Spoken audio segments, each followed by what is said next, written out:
dan Mister semuanya. Apa kabarnya hari ini? Luar biasa. Mungkin tadi semua lelah menghadapi anak-anak di kelas, capek. Tapi kita persiapkan hati kita hari ini untuk memuji dan memuliakan nama Tuhan. Kita tinggalkan sejenak rasa lelah kita, kekhawatiran kita. Kita mau datang kepada Tuhan, memuji Tuhan dan memuliakan Tuhan. Mari kita bersatu di dalam doa. Bapa kami yang Maha Pengasih, kami mengucap syukur, haleluya, amin.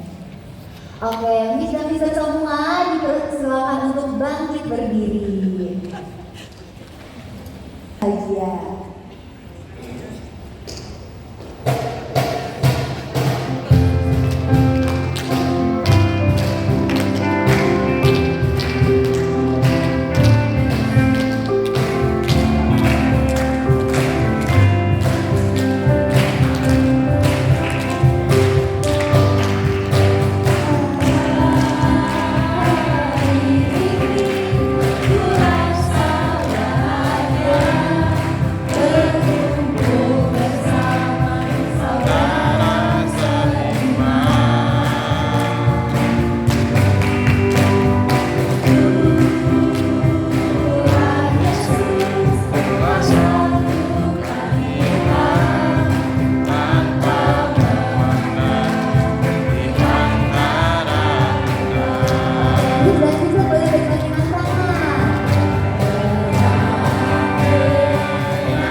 Jesus.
persekutuan di TK SD beberapa waktu yang lalu kemudian kali ini mendapat kesempatan yang berbeda dan bisa ketemu dengan lebih banyak guru, staff dan juga leaders dari sekolah Citra Kasih, right?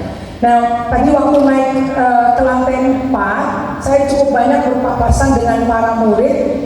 And you know, I heard them speaking in English, so I was wondering what is the language used in the classroom. Jadi tadi saya bisik sama Ibu Jenny, ini bahasa pengantarnya apa di sekolah ini? Ternyata bahasa pengantar di ruang kelas adalah English. So I have to apologize karena the slides that I'm preparing itu di dalam bahasa Indonesia.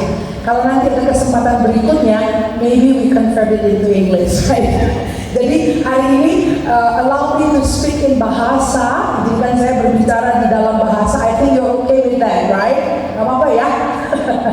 Oke, Bapak Ibu Saudara sekalian, Ibu Guru, Bapak Guru, tadi disapanya dengan Miss dan Mister, right? Nah, kita akan melihat, menyimak bersama-sama kebenaran firman Tuhan siang hari ini yang diberikan judul Fresh Outside When Love is Inside. Jadi akan ada kesegaran di luar pada saat ada kasih atau cinta di dalam diri kita. Nah, teks yang saya ingin hadirkan bagi kita pada sore hari ini terambil dari Roma pasal yang kelima, ayat yang kelima. Mungkin boleh ditampilkan oleh multimedia, the slides that I was preparing, I said it already. Kita lihat Roma pasal yang kelima, ayat yang kelima. That's right. Oke, nah jadi ada tertera di layar Bapak Ibu sekalian. Kita bisa baca bersama-sama, memperkatakan kebenaran firman Tuhan is always good for our spirit. Mari baca bersama-sama. Dan pengharapan tidak mengecewakan, karena kasih Allah telah dicurahkan di dalam hati kita oleh Roh Kudus yang telah dikaruniakan kepada kita. Waktu kita berbicara mengenai kasih, maka kasih macam apa ini yang kita sedang hadirkan di ruangan ini? Ya. Topiknya tadi adalah fresh on the outside when love is on the inside. Jadi ada kata love di situ, ada kata kasih. Nah, kasih ini ada banyak ekspresinya dan banyak definisinya. Apalagi makin ke sini kita melihat begitu banyak ekspresi kasih di sekeliling kita. Bahkan jadinya agak nyeleneh gitu ya. Bahkan jadi agak kebablasan gitu. Karena ekspresi itu sudah kemudian begitu cair, begitu fluid, menjadi begitu banyak bias-biasnya. And therefore it is necessary, menjadi sangat penting untuk kita merujuk kasih tersebut kepada the true source atau kepada sumber originalnya daripada kasih itu. Sebagai umat Kristen, saya yakin kita sangat familiar dengan teks firman Tuhan yang berkata, karena begitu besar, right, kasih Allah, sehingga Dia mengaruniakan putranya yang tunggal kepada kita. Karena begitu besar kasih Allah akan dunia ini, makanya Dia mengaruniakan putranya yang tunggal bagi dunia ini, supaya barang siapa yang percaya kepadanya tidak binasa, tetapi memperoleh kehidupan yang kekal. Nah, dari ayat yang sering kita hafalkan itu saja, kita bisa melihat bahwa you cannot love if you don't give. Jadi memberi itu karena adalah ekspresi daripada kasih. Dan Yohanes pasal 3 tadi itu, karena begitu besar kasih Allah akan dunia ini. Waduh, kalau kita melihat dunia dalam kondisinya, apakah dunia masih pantas dicintai, masih pantas dikasihi dengan segala macam kejahatan dan kemaksiatan yang ada di dalamnya? Tapi ternyata Alkitab dimodali oleh cinta kasih Allah untuk kemudian bisa mengekspresikannya keluar. Without the love of God di dalam hati kita, we can never love others consistently. It will always be based on feeling, up and down, up and down, up and down. Now, in the next slide, kita lihat bahwa ada penulis yang telah menerbitkan buku, maybe you're familiar with his name, namanya Gary Chapman. Dia ini menulis buku, dia adalah seorang konselor pernikahan. I mean, the first book that he wrote itu mengenai the 5 languages of love, 5 bahasa kasih. menggunakan buku itu sebagai rujukan untuk membimbing pasangan-pasangan yang akan menikah. Karena saya juga adalah seorang konselor pranikah dan konselor keluarga. Jadi saya suka memberikan rujukan itu. Dan dari buku itu kemudian berkembang tema Five Love Languages kepada segmen usia yang lebih muda. Jadi ada 5 love languages for teenagers, ada 5 love languages of children. Lalu nanti kemudian ada 5 love languages for men, for women, for singles. Halo, di sini masih ada yang singles? Mungkin ada baiknya baca buku itu juga, gitu. Jadi supaya kalau mengekspresikan kasih sayang kepada orang-orang di sekitarnya, itu adalah ekspresi kasih sayang yang bahasanya dipahami oleh orang yang mau menerima kasih sayang itu. Kadang-kadang yang menjadi bahaya adalah waktu kita mengekspresikan, orang itu tidak menangkap ekspresi tersebut, dia lost in translation. Nah, kita akan lihat beberapa ekspresi kasih sayang itu. Yang pertama adalah words of affirmation atau kata-kata yang menyemangati. As we read this, waktu kita baca ini, saya minta Bapak Ibu, Mr. and Mrs. itu hold tight Roma 5 ayat yang kelima tadi, di mana bagi kita yang percaya Yesus ada kasih Allah, the truest, the purest love of God itu dicurahkan dalam hati kita. Nah, sekarang bagaimana mengekspresikannya keluar? Gary Chapman proposing these 5 love languages. Dia berkata ada ekspresi yang pertama itu bentuknya adalah words of affirmation, kata-kata yang menyemangati. Saya berikan penjelasannya di sana. Bahasa kasih ini berfokus pada penggunaan kata-kata yang positif dan membangun. Si verbal sangat berarti. Ya, ini perlu diucapkan karena memang orang yang menerima akan lebih paham bahwa dirinya dikasihi kalau dia dengar kata-kata itu, kalau dia lihat kata-kata itu. Mereka merasa dihargai dan dicintai melalui kata-kata yang baik dan pengakuan atas usaha atau pencapaian mereka. Ini jadi mesti ekstra belajar mengungkapkan. Yang kedua kita lihat. Yang kedua adalah act of service atau tindakan melayani. Ya, dalam definisinya bahasa kasih ini lebih berfokus pada tindakan nyata daripada kata-kata atau hadiah. Bagi mereka yang memiliki bahasa kasih ini, membantu atau melakukan sesuatu untuk pasangan seperti memasak, membersihkan rumah, menyelesaikan tugas sehari-hari merupakan cara utama untuk menunjukkan cinta.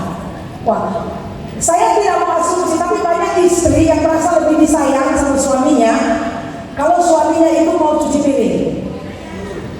Ya, kalau suaminya mau ambil tongkat pel sama sapu, kalau suaminya mau pindahin tuh handuk basah, pindahin ke jemuran, jangan ditaruh di situ. Itu istrinya merasa aku disayang, ya kan? Itu sangat disayang. Saya ada ketemu pasangan juga yang seperti itu. Jadi istrinya kamu nanti jangan banyak cincong katanya gitu. Aku dulu tuh di depan siramin tanaman. Dan kayaknya suaminya yang tanaman tuh seksi banget gitu ya. Dan istri jadi jatuh cinta berulang kali karena lihat suaminya nyapu pekarangan dan siram tanaman. Nah, apalagi kalau habis makan dia angkat piringnya, dia cuci sendiri. Waduh, istrinya jatuh cinta lagi berkali-kali. Kenapa? Karena bahasa cintanya adalah act of service. Wah, ini hadiah. Jadi ini very common ya. Ada orang itu merasa disayang kalau dia dikasih hadiah. Dan ini bukan sekedar hadiah saja sebetulnya, tapi the act of preparing the gift. Jadi sampai tahu loh warna kesukaannya apa. Jadi waktu dibungkus kertas kado ada gambar-gambar bunga. Nah itu bunga kesayangan dia juga. Warnanya juga dia suka. Jadi bukan cuma isi kadonya loh. Mungkin dipita-pitain warna pitanya juga warna kesayangan dia. Nah ini adalah orang yang memperhatikan detail-detail waktu dia memberikan hadiah. Ditunjukkan oleh orang-orang itu. They really take special time untuk mempersiapkan hadiah-hadiah itu. They study you. Mereka perhatikan kesukaan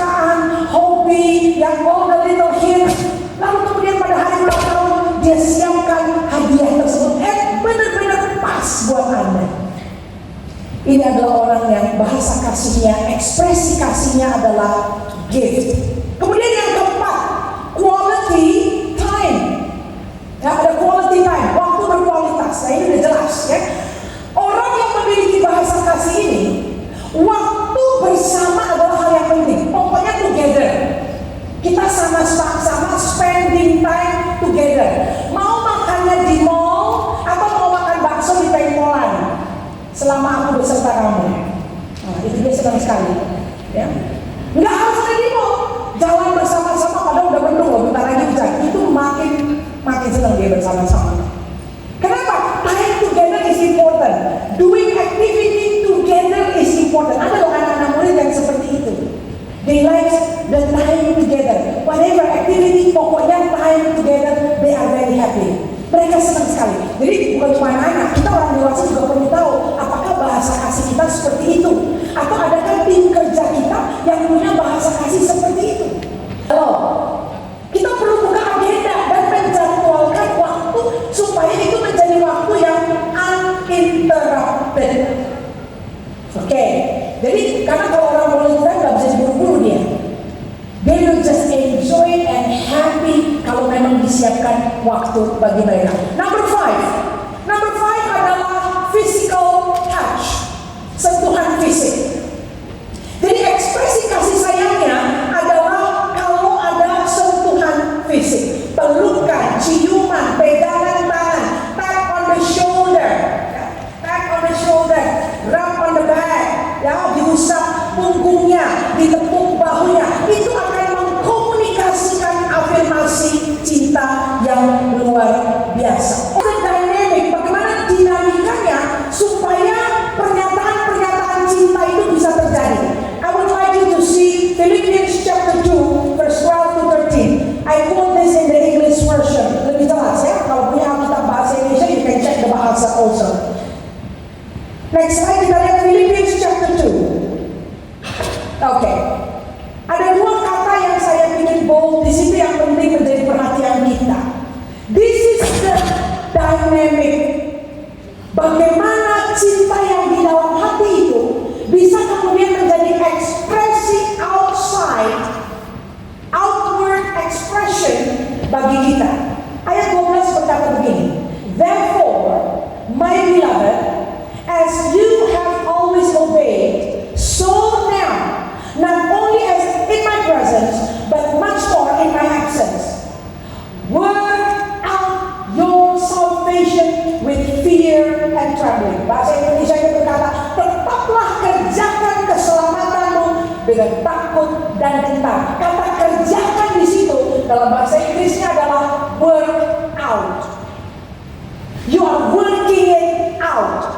Lalu kemudian ayat yang ke-13 berkata, for it is God who works in you both to will and to work for His good pleasure. Nah, kita lihat ada dua pihak yang bekerja di sini. This and this. Coba lihat ini. There are two parties at work here. Verse 12 berkata, ayat 12 berkata, you work out your salvation in fear and trembling. Jadi bagian mengerjakan keluar is our part of the deal, is our responsibility. God will not mingle in that. Mengekspresikan keluar adalah bagian tanggung jawab kita. Ya, terserah mau diekspresikan dengan cara apa. Mau tulis pakai post-it note, mau pakai kartu, mau beli dan siapkan kado, hadiah yang dibungkus dengan rapi, mau menjadwalkan waktu bersama-sama, jalan-jalan sama-sama, spending time together, mau kemudian tap on the shoulder, atau mungkin mau bantu-bantu pekerjaan di rumah, act of service. That is our part of the deal, our responsibility. Tuhan tidak akan kemudian tiba-tiba appear, muncul, lalu berkata, sini dalam sapunya aku yang ambil. Nggak mungkin kan ya. Tuhan nggak akan ambil dalam sapu dan nyapu di rumah gitu loh. Ya. Itu tanggung jawab kita. Kita yang mengekspresikan. But then, Tuhan tidak membiarkan kita mengerjakannya sendiri. Ayat 13 berkata, for it is God who works in you. Jadi ternyata ada pihak lain yang aktif bekerja di balik layar. Siapa pihak itu? God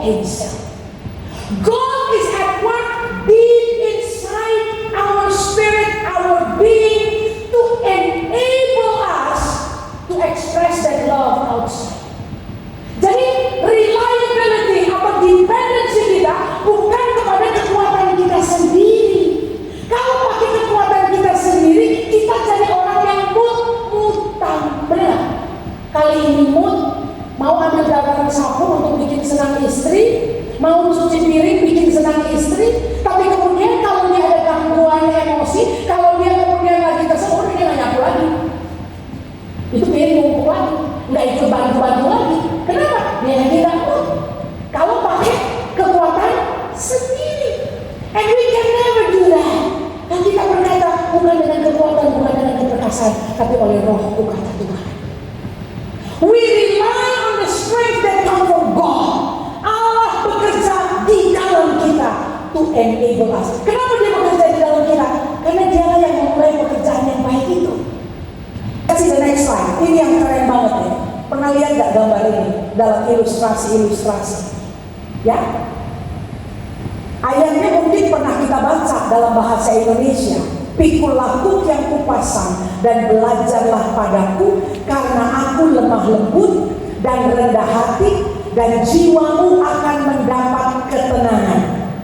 Sebab kuk yang kupasang itu enak dan bebanmu pun ringan. Saya mau tanya di ruangan ini, siapa yang pernah baca atau lihat ayat ini? Angkat tangan. Have you ever read this scripture before? Tinggi-tinggi saya mau lihat. Oke, so we are very familiar. Nah, bahasa Indonesianya kita familiar, ini terjemahan baru, ya, TB versi 1. Sekarang coba saya mau stimulasi kita dalam kekayaan bahasa dengan switching translation ke versi Alkitab The Message Bible, ditulis oleh Eugene Peterson. Coba kita lihat slide berikutnya. Ini ayat yang sama. Just to stimulate our mind. Karena tadi sudah biasa lihat bahasa Indonesia. Nah, ini keren. Coba lihat. Dari ayat yang sama ya. Are you tired? Worn out? Burned out on religion? Come to me. Yesus berkata, datang kepadaku. Get away with me and you will recover your life. Orang tuh bisa jadi capek dan burn out kalau kemudian kita mendengar perintah-perintah Tuhan dan itu jadi seperti daftar checklist yang harus kita lakukan. Kita jadi lelah sendiri karena kita mencoba melakukan behavior modification. Oh, jadi mesti beli kartu. Oh, jadi harus ngomong. Oh, jadi harus ikut nyapu-nyapu. Oh, harus siapin hadiah. Bisa candle sendiri nggak? Capek. You will feel overwhelmed, tired. Kenapa? Jadi kayak banyak ya daftarnya. Apalagi kalau satu kelas lebih dari 20 orang murid. Si A bahasa cintanya apa ya? Si B, si C. Waduh, 20 orang mesti didaftar semua. Lalu belum lagi tim kerja sesama guru. Sesama guru SMA, sesama guru SMP, sesama guru SD, TK. Lalu kalau semua satu lagi, saudara mesti makan obat tadi pusing. Ini mesti dihafalin semua. Kita bisa capek. Why? Kalau semua jadi daftar checklist. Nah, kita tidak perlu buat seperti itu. Kita akan capek dan lelah kalau kemudian berupaya mengekspresikan cinta dari agama kita. Agama bikin kita burn out. Nah, bagaimana caranya dong kalau begitu? Apalagi banyak orang di lingkungan kita, di lingkungan sekolah, belum lagi lingkungan rumah, belum nanti kalau lingkungan gereja. Waduh, ini daftarnya banyak banget. Bagaimana caranya? Bagaimana mengekspresikan cinta itu? Firman Tuhan berkata begini, I will show you how to take a real rest. Aku akan tunjukkan kepadamu bagaimana bisa mengalami istirahat yang sejati. Jadi rupanya mempraktekkan ekspresi cinta itu tidak dilakukan dari kepenatan dan kelelahan di jiwa. Ekspresi cinta kita ternyata lahir dari a position of restedness in the Lord. Itu kita lakukan dari posisi yang teduh, yang tenang di jiwa, di dalam Tuhan. Dia berkata begini, walk with me and work with me. Walk with me, work with me. Lalu bilang apa? Watch how I do it. Makanya saudara bahasa Indonesia menggunakan pikulah kuk. Ini kuk ini membuat lembu bisa berjalan, sepasang lembu bisa berjalan dalam ritme yang sama. Dan di dalam kultur Ibrani Israel saudara, kuk dipasang untuk pairing, untuk memasangkan lembu yang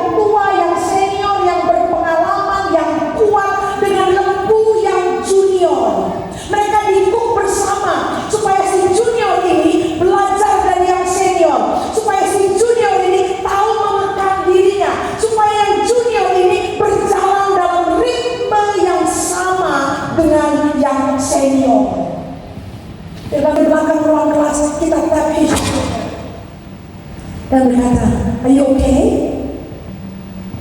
Sampai dia pikir, kok ibu guru tak oke, tahu dari mana? Nah, karena Tuhan menggerakkan kita. Kalau kayak begitu udah overwhelmed, betul ya? Jadi nggak semua orang kita tepokin bahunya, nggak semua orang kita traktirin, benar? Nggak semua orang yang kita ajak ngomong, Anda juga bisa bingung begitu. Tapi just to recognize from time to time, from day to day, di mana Tuhan menggerakkan Anda, walk with Him, work with Him, and watch how He do it. Tuhan. Kadang-kadang dalam keterburuan kita nggak sadar loh, ada orang di sekeliling kita yang sedang membutuhkan kasih tersebut. Mungkin dia nggak minta uang, nggak minta ditraktir juga, just a little word. Kita Kamsel bilang word in due season, ya, kata-kata yang tepat tuh, kata-kata yang tepat waktu itu seperti obat bagi jiwanya. Di ruangan kelas kita mungkin ada murid yang butuh ditepuk bahunya, butuh di-tap, dan punggungnya perlu di-rub. Ada orang-orang yang membutuhkan kasih sayang seperti itu. Tapi kalau kita ritmenya adalah ritme Jakarta Barat yang serba satset, kita udah gak tahu lagi. Ternyata ada yang bisa ditelepon, ada yang bisa di-text, word of encouragement. Mungkin a little gift will help. Di tim saya tuh ada orang yang suka kasih gift. Giftnya gak mahal-mahal, nanti ditapikan di kepala, jepit-jepit rambut, gitu loh. Pulpen, highlighter, these little things, but that shows that the person care for others. Kadang-kadang small gifts itu menunjukkan bahwa kita peduli sama orang di sekitar kita. Nah, firman Tuhan berkata di sini, keep company with me and you will learn to live freely and lightly. Finally, this last statement, saya ajak kita semua, mari menanggapi firman Tuhan pada sore hari ini. Let us express love in their languages. Mari kita ekspresikan kasih itu dalam bahasa-bahasanya yang unik. Seperti juga orang-orang di sekitar kita yang Tuhan telah tempatkan adalah orang-orang yang unik dengan bahasa-bahasa kasih-Nya. Amin, saudara-saudara sekalian. Kita satu dalam doa.